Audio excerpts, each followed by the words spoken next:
We interrupt our program to bring you this important message. What's up, guys? Today we're going to be working on a 51 Chevy truck. We are going to be boxing the frame in. Let's get going.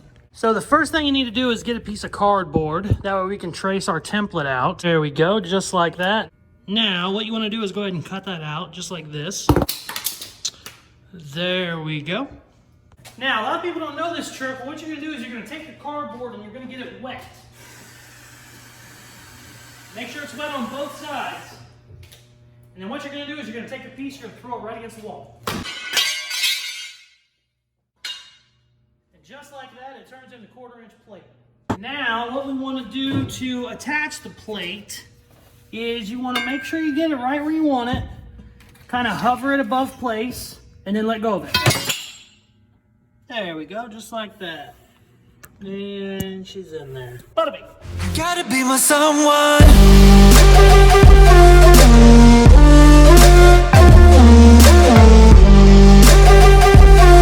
Oh no! Fuck! God damn it, man. First day and I already scratched the lens. What's up, guys? This is Casey with Casey's Customs, and today I'm going to be working on this 51 Chevy truck. If you haven't seen any of the other videos, this is a bone stock truck that we are completely stripping out and putting all new suspension in, and we're going to do an airbag, so hopefully we can get it to lay on the ground. In this video, I'm going to be focusing on the front end. I have a brand new Mustang 2 front end I'm putting in under it. I don't have it out right now, so I'll upload a picture.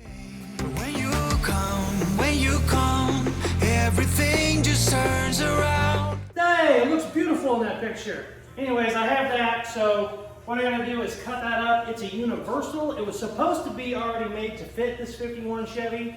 It's not. It's a universal. So I got to do a lot of cutting to make it get up under there. But it's no big deal. I've done probably a dozen of these. So let's get going. Thanks.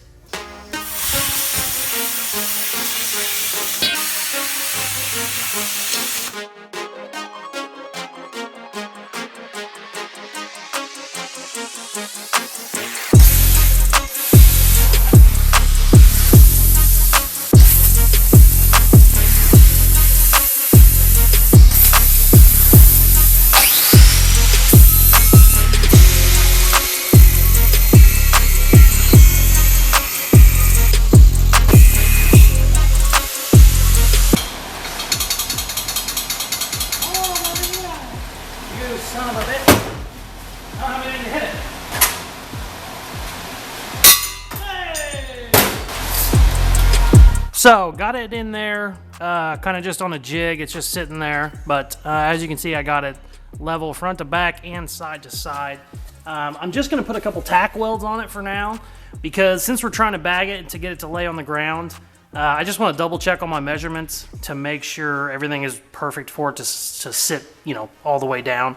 It'd be a bitch to weld this completely up and then realize I'm off an inch somewhere, you know, tire size or just some variable I wasn't expecting, you know, that it's an inch too high and you have to go in there and redo all this. So I'm just going to put a couple big tacks on it so everything is where I need it, and then I can put it all together, start making my top mounts, and then I can see exactly where my spindle is when it's at ride height and when it's dropped.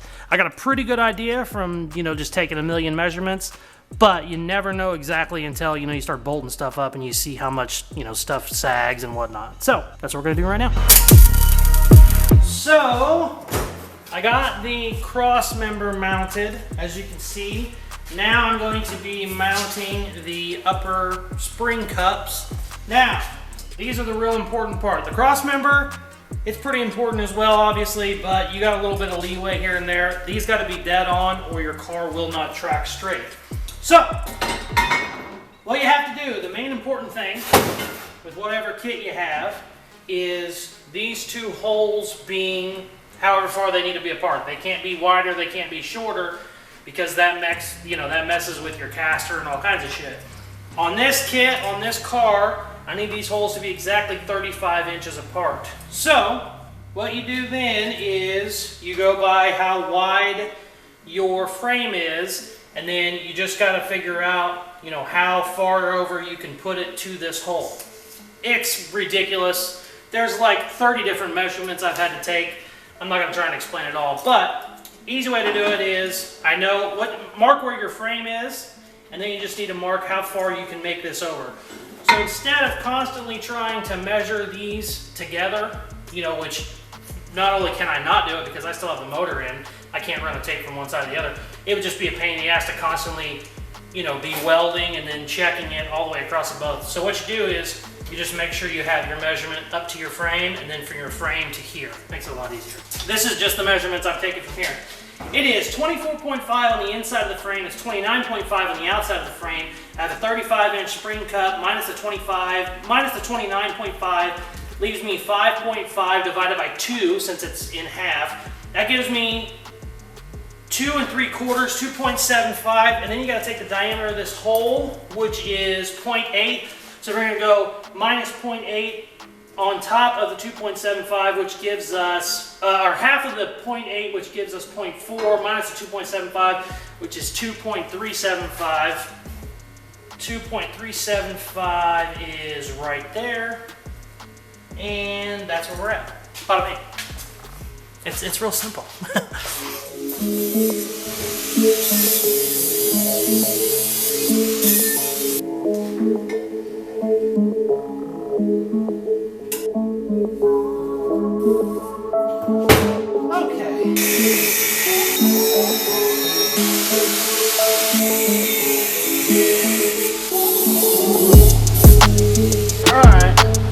Let's see how they fit.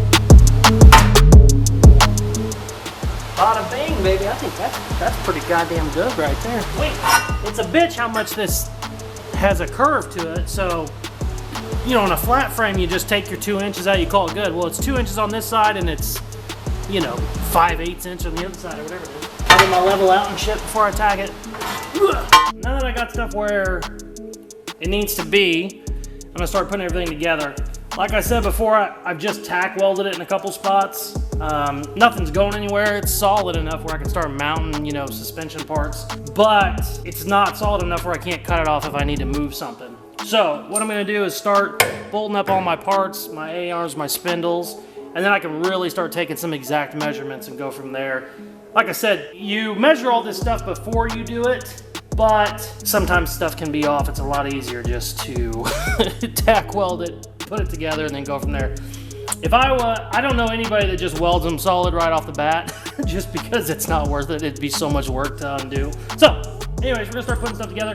Right off the bat, I know I gotta cut a little bit more of my inner fender out for this A-arm clearance. I knew I was gonna have to cut some more out, I just didn't know how much, so we're gonna hold this up and probably go right there.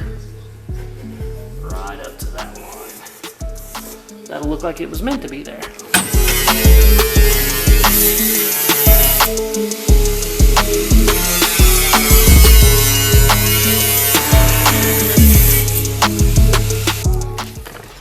You okay, baby? Oh no! Fuck! God damn it, man. First day and I already scratched the lens. Ugh. Damn it. Oh, I got a new camera because I broke the old camera and I already got a spec, a grinding spec. Even though I got a stupid cover on there that isn't very good, I got a grinding spec right in the middle. Can you see it though? You can't see it yet. I'm sure you'll see it in the fucking editing. Damn it. Man, I'm hard on shit. Also, knowing Richard, he's probably gonna leave all that in because he likes the ad-lib parts of the video. Okay, let's bolt that bitch in.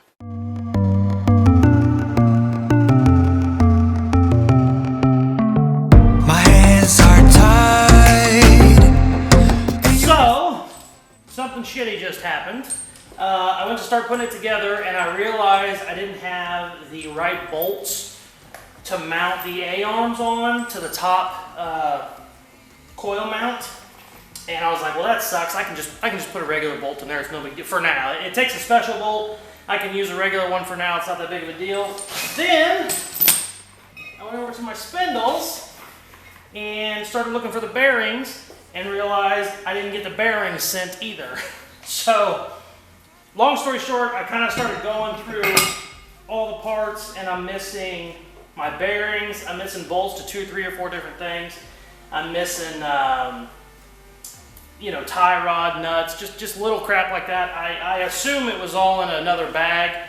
When I bought this front end, you know, I got like 5 bags of nuts and bolts. Well, I assume that was all in the 6th bag, most likely. But this has kind of happened with everything I've ordered the last 2 or 3 months. Just, I assume with the Corona bullshit, it's just kind of happening to people.